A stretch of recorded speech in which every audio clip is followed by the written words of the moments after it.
Welcome back everyone. इस video में discuss करेंगे कार्बोहाइड्रेट्स के बारे में।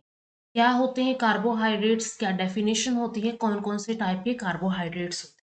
तो स्टार्ट करते हैं। कार्बोहाइड्रेट्स का जो शाब्दिक अर्थ होता है ये होता है कार्बन के हाइड्रेट्स या फिर हाइड्रेट्स ऑफ कार्बन। ठीक है, ये क्या होते हैं? कार्बन के हाइड्रेट होते हैं। रासायनिक रूप से कार्बोहाइड्रेट पॉलीहाइड्रोक्सी एल्डिहाइड या फिर पॉलीहाइड्रोक्सी कीटोन होते हैं। यानी कि इनके ऊपर एक फंक्शनल ग्रुप होता है, या तो वो एल्डिहाइड हो सकता है या तो वो कीटोन हो सकता है। तथा स्वयं के जलीय अपघटन के फलस्वरूप पॉलीहाइड्रोक्सी एल्डिहाइड या फिर पॉलीहाइड्रोक्सी कीटोन देते हैं। कार्बोहाइड्रेट जो है ये कार्बनिक पदार्थ होते हैं जिसमें कार्बन, हाइड्रोजन व ऑक्सीजन होते हैं। अब इनके अंदर कार्बन भी होगी, हाइड्रोजन भी होगी और ऑक्सीजन भी होगी, तीनों ही चीजें पाई जाती है। सेलुलर पुल का लगभग 1% जो है कार्बोहाइड्रेट्स का बना होता है। कि रासायनिक संरचना की अगर हम बात करें, इसके अंदर इसकी जो कंपोजिशन है वो होती है 1:2:1। यानी कि इसके अंदर ये जो यहाँ पे कंपोनेंट है कार्बन, हाइड्रोजन एंड ऑक्सीजन, ये इस कंपोजिशन के अंदर या फिर इस रेशो के अंदर यहाँ पे पाए जाएंगे। ठीक है, यहाँ पे क्या होगा 1:2:1। अब 1:2:1 किसका रेशो है? हाइड्रोजन का 1 है, ऑक्सीजन का 1 है एंड 2 यहाँ पे, जो 2 यहाँ पे बच गया है वो क्या है? कार्बन है। 2 यहाँ पे कार्बन है। हाइड्रोजन एंड ऑक्सीजन हमेशा 1:1 रेशो में यहाँ पे पाई जाती है। एम्पेरिकल फॉर्मूला इसका CH2O होल स्क्वायर n, या फिर इसको हम लिख सकते हैं CnH2O n टाइम्स। यहाँ पे ये जो n है ये क्या है? ये है कार्बोहाइड्रेट में कार्बन परमाणुओं की संख्या, कि कितने यहाँ पे कार्बन एटम यहाँ पे पाए जा रहे हैं। तो ये क्या होता है? n यहाँ पे रिप्रेजेंट करता है। तो कार्बोहाइड्रेट्स क्या होते हैं? कार्बन के हाइड्रेट्स होते हैं। ये जो है ये पॉलीहाइड्रोक्सी एल्डिहाइड या फिर पॉलीहाइड्रोक्सी कीटोन होते हैं। इसके अलावा ये जो है कार्बन, हाइड्रोजन, ऑक्सीजन के बने होते हैं एंड ये भी 1:2:1 की रेशो में पाए जाते हैं एंड लगभग 1% सेलुलर पुल का पाया जाता है कार्बोहाइड्रेट। इसका एम्पेरिकल फॉर्मूला हो गया CH2O होल स्क्वायर n या फिर CnH2O n टाइम्स। और n यहाँ पे क्या है? कार्बोहाइड्रेट्स में परमाणुओं की संख्या। हाइड्रोजन एंड ऑक्सीजन यहाँ पे 1:1 रेशो के अंदर पाए जाते हैं। अब कुछ कार्बोहाइड्रेट्स जो है सजीवों के शरीर के रचनात्मक तत्व, ठीक है, जो इनके रचनात्मक स्ट्रक्चरल इनके कंपोनेंट होते हैं, इनका निर्माण करते हैं, जैसे कि सेलुलोज, हेमीसेलुलोज, काइटिन, पेक्टिन, ये सब क्या होते हैं? ये कार्बोहाइड्रेट्स की फॉर्म होती है जो कि रचनात्मक तत्वों का निर्माण करने में हेल्प करते हैं। जबकि कुछ कार्बोहाइड्रेट ऊर्जा प्रदान करते हैं, जैसे कि मंड, शर्करा, ग्लूकोज, ग्लाइकोजन। कार्बोहाइड्रेट्स ये क्या होते हैं? ये ऊर्जा प्रदान करते हैं और ये स्वाद में मीठे होते हैं। यह शरीर में शक्ति उत्पन्न करने का प्रमुख स्रोत है। शरीर को शक्ति व और गर्मी प्रदान करने के लिए चर्बी की भांति यह कार्य करता है। कार्बोहाइड्रेट्स की चर्बी की अपेक्षा शरीर में जल्दी पच जाती है।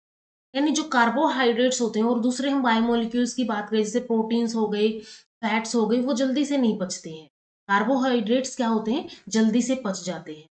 शरीर को कार्बोहाइड्रेट दो प्रकार से प्राप्त होते हैं। पहला स्टार्च, दूसरा चीनी अर्थात शुगर की फॉर्म। गेहूं, ज्वार, मक्का, बाजरा, मोटे अनाज तथा जो चावल, दाल या फिर जड़ों वाली सब्जियां होती हैं, इनमें पाए जाने वाले कार्बोहाइड्रेट को स्टार्च कहा जाता है। स्टार्च के बारे में हम अपकमिंग वीडियोस के अंदर डिटेल में डिस्कस करेंगे, कौन सी बॉन्डिंग होती है, कैसा इसका स्ट्रक्चर होता है। अब इसके अंदर ये कार्बोहाइड्रेट के जो हमने एम्पेरिकल फॉर्मूला देखा था, उसके अंदर भी कुछ यहाँ पे एक्सेप्शंस होते हैं। जैसे कि कुछ कार्बोहाइड्रेट के अंदर एम्पेरिकल फॉर्मूला का ये जो एम्पेरिकल फॉर्मूला था उसका पालन नहीं करते हैं। यानी कि जैसे कि इनका फॉर्मूला था CN था और यहाँ पे H2O n टाइम्स था। ये फॉर्मूला का ये जो है ये इसको फॉलो नहीं करते हैं। जैसे कि DNA की डीऑक्सी राइबोज शर्करा का आणविक सूत्र है C5H10O4।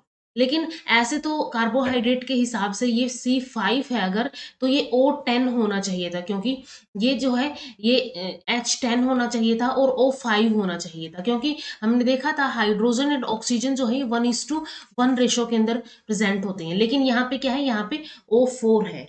तो ये एक ऐसा यहाँ पे इसका एक्सेप्शन है जो कि कार्बोहाइड्रेट्स के एम्पेरिकल फॉर्मूला का पालन नहीं करता। सेकेंड है यहाँ पे जैसे कि एल रेमेनोज 6-डीऑक्सी एल मेनोज और एल फुकोज 6-डीऑक्सी एल ग्लैक्टोज। इनके जो आणविक सूत्र होते हैं ये होता है C6H12, O6 होना चाहिए, लेकिन यहाँ पे क्या है O5 है। तो ये भी जो एम्पेरिकल फॉर्मूला है उसका पालन नहीं करता है। थर्ड है कुछ कार्बोहाइड्रेट में नाइट्रोजन या सल्फर भी होता है। हमने बात की थी कि जो कार्बोहाइड्रेट्स है वो ऑक्सीजन, हाइड्रोजन एंड कार्बन के बने होते हैं, लेकिन ये एक्सेप्शन है कि यहाँ पे ये नाइट्रोजन एंड सल्फर के भी बने हो सकते हैं। जैसे कि उदाहरण के लिए ग्लूकोज माइन हो गया, ग्लूकोज 6 फॉस्फेट हो गया, तो इसके अंदर अमाइन आया है यहाँ पे, यानी कि ये जो है अमीनो ग्रुप नाइट्रोजन के लिए आया है, फॉस्फेट ग्रुप आया है, तो ये क्या हो गया यहाँ पे, ये इनका एक एक्सेप्शन हो गया। इनके अंदर हाइड्रोजन, कार्बन एंड ऑक्सीजन के अलावा भी और दूसरे टाइप के एलिमेंट पाए जा सकते हैं।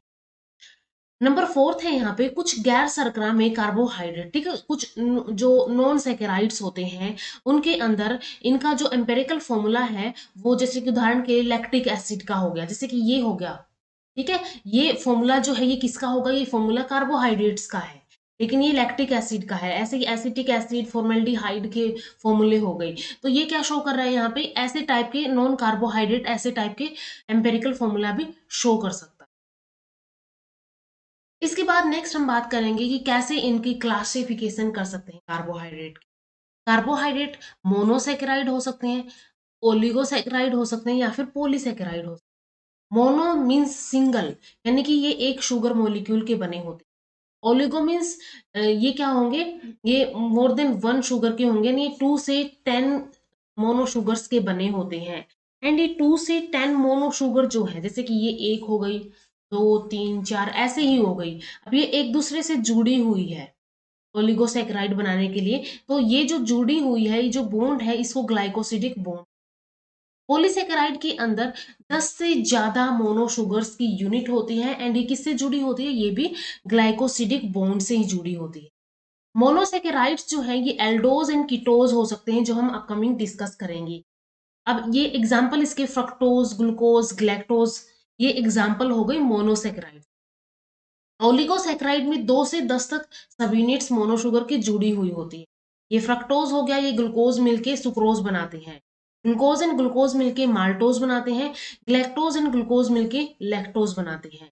ऐसे ही पॉलीसेकेराइड में स्टार्च का एक एग्जाम्पल होगा, जिसके अंदर काफी सारी यूनिट्स यहाँ पे ग्लूकोज की जुड़ी हुई है, और ये ग्लूकोज की यूनिट्स ग्लाइकोसिडिक बॉन्ड से इंटरलिंक्ड है, और ये पॉलीसेकेराइड स्टार्च यहाँ पे फॉर्म करती है।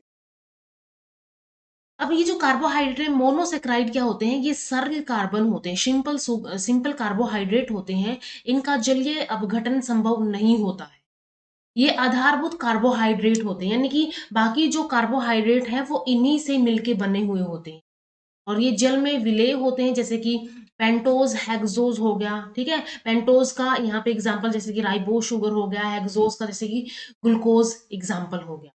ओलिगोसेक्राइड जिनके अंदर 2 से 10 मोनोसेक्राइड के संगठन से बनते हैं, जैसे कि सुक्रोज हो गया, माल्टोज, लैक्टोज हो गया। ऐसे ही पॉलीसेक्राइड 10 से लेके 1000 या उससे अधिक मोनोसेक्राइड शुगर्स के बने हो सकते हैं, और ये पानी में अविलेय होते हैं। ये पानी में अविलेय होते हैं, जैसे कि स्टार्च, सेलुलोज, ग्लाइकोजन, काइटिन, ठीक है, ये सारे क्या है, ये पॉलीसेक्राइड्स के एग्जाम्पल है। अब अपकमिंग वीडियो में हम मोनोसेक्राइड, देन ओलिगोसेक्राइड और पॉलीसेक्राइड, इनके बारे में डिटेल में डिस्कस करेंगे, क्या क्या इनके एग्जाम्पल, स्ट्रक्चर एंड डेरिवेटिव्स हो सकते हैं, ये सब भी डिस्कस करेंगे। तो मिलते हैं नेक्स्ट वीडियो में। ये वीडियो अगर हेल्पफुल लगी हो तो लाइक कीजिए, शेयर कीजिए अपने फ्रेंड्स के साथ, एंड चैनल को सब्सक्राइब कर लीजिए। Thank you so much.